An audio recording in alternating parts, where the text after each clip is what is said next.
Okay. So from 30s to 40s to 50s, 7 to 8 hours is 7 to okay. 8 hours is good, and for children below 10 around that age, it has to be 9 hours actually. Okay.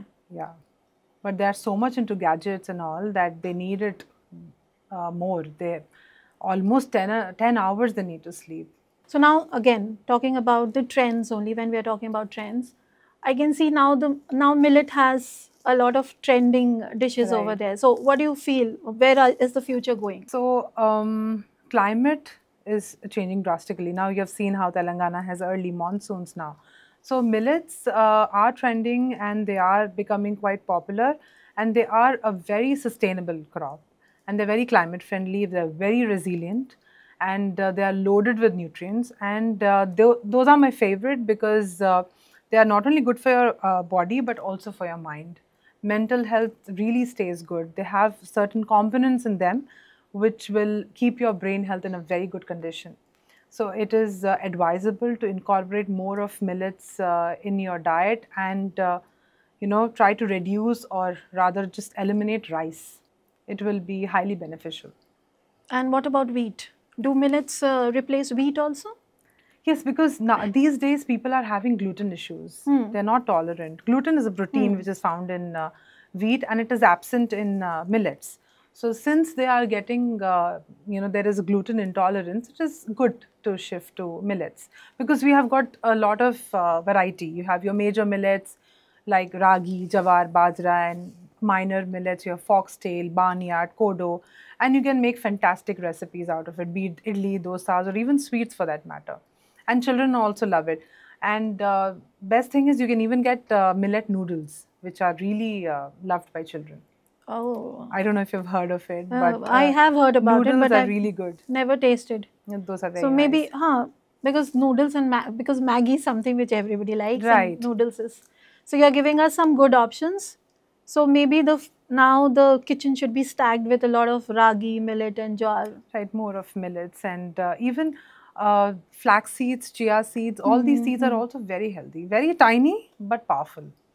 So just, incorporating it on a daily basis, just a teaspoon of it, max to a tablespoon, can really work wonders.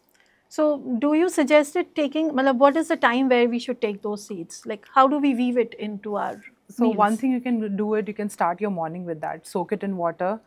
For example, let me tell you about sabza seeds. The basil seeds, you can soak it and then consume that with warm water in the morning. Or another is methi. Methi seeds are also very good. So soak it in the evening and then have it in the morning. Or you can even have a combination of seed powder like flax seeds plus pumpkin. You dry roast it, make a powder, and then keep it, and just sprinkle 1 tablespoon on your curries, and you can have it. That way, you will get all the protein, fiber, and most importantly, omega-3 fatty acids. Oh, that is some good So, information. yes. So, this goes for all the age group. Right. So now finishing up with a small rapid fire round. Oh, wow. So whether it's a myth or it's one, you need to tell us. So smoothie or salad? Salad. Because it contains fiber, it is very good. Early breakfast or brunch? And definitely breakfast. You are kickstarting your day, you need that. And a breakfast should always be a combo of proteins and carbs. Okay. One food you wish people should eat more? Fruits. Okay. Be it mango also.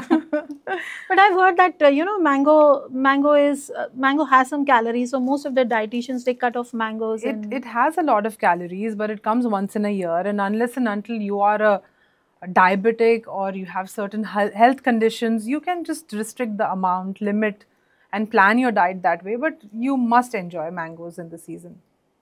Great. Now I'm really I can have. You can have everything, not a problem. Guilty pleasure food. Dark chocolate. Quantity. Can I eat the complete one dark chocolate? You cannot really do that. Maybe just a quarter of the slab. That's it. Okay, but we can. Yes, you Right. can. It is very healthy. So now I'll say a sentence. You need to tell me it's true or it's false. Okay. So carbs are the enemy. No, carbs give you energy to work and play. That is my definition for carbs. You need it. Eating after 8 p.m. makes you gain weight. Not necessary, but it partially does it because you don't function at night. You just sit at one place, and that ends up as waste calories. That's how you put on weight. Detox juices cleanses our body. Yes, they do. How often we should take them? Once in a day. You must have it as a habit of taking these juices. Daily? Yes. You need supplements to stay fit. Not really. Just supplement your body. When you're having a balanced diet, you don't really need it. But as I said, that each age has its own demands and priorities.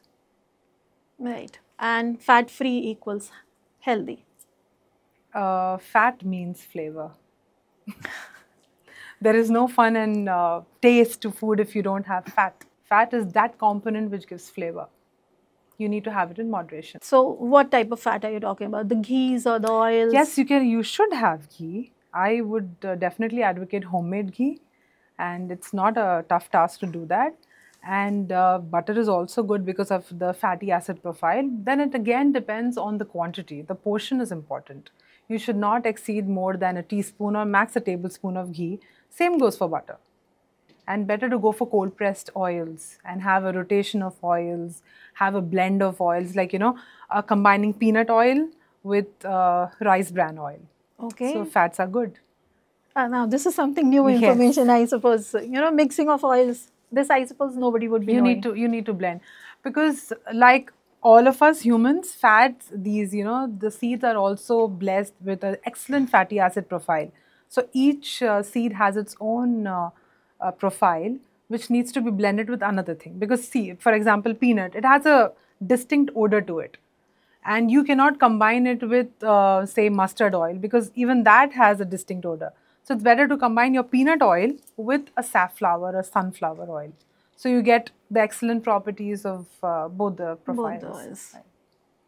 I suppose this was a very informative part, the last part, when it comes to oils, because everybody is again so confused, perplexed about so many information being dumped about everything. Right, right. So I just loved it, how did you busted all the myths which we had about being healthier and everything. Thank you so much. Thank you so much to be here and, to enrich everybody out there. So thank you to be a part of this show. Pleasure's all mine. Wow, what an incredible, insightful conversation that was. I suppose you would agree, everybody watching out there, that we actually had a lot of information about so many things. And the myths were busted how to stay healthy.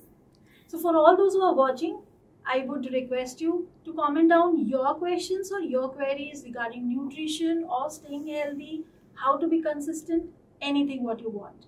And we'll give you the answers. So until then, tune in and keep watching us. Thank you.